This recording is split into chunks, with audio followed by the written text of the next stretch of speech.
Okey, praktikal sebutan kalimah ini. Kadang-kadang tuan-puan kita melihat ramai yang macam ragu-ragu nak baca. Mungkin takut salah dan sebagainya. Okey, perhatikan betul-betul. Dekat dalam kalimah ni, dia punya kalimah tu awal dia ada apa? Lisa'yi. Yang pertama huruf ya, betul?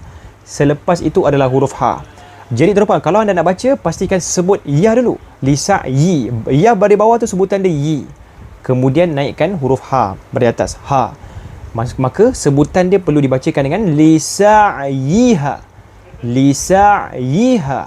Full bacaan lisa'yiha radiyah. Suara Arab dia hilanglah anda punya kekeliruan. Jadi kadang-kadang kan kalau dengar orang baca tu lisa'yiha, sa'yiha, dia macam ada yang keliru atau yang tersangkut dan sebagainya lah. So anda kena berhati-hati dan baca dengan baik. Lisa'yiha. Lisa'yiha. Kalau anda ada masalah dalam pembacaan mana-mana kalimah, anda boleh komen dekat ruangan komentar untuk ajukan apakah kekeliruan yang berlaku. Boleh komen di ruangan komentar tuan-tuan dan puan-puan.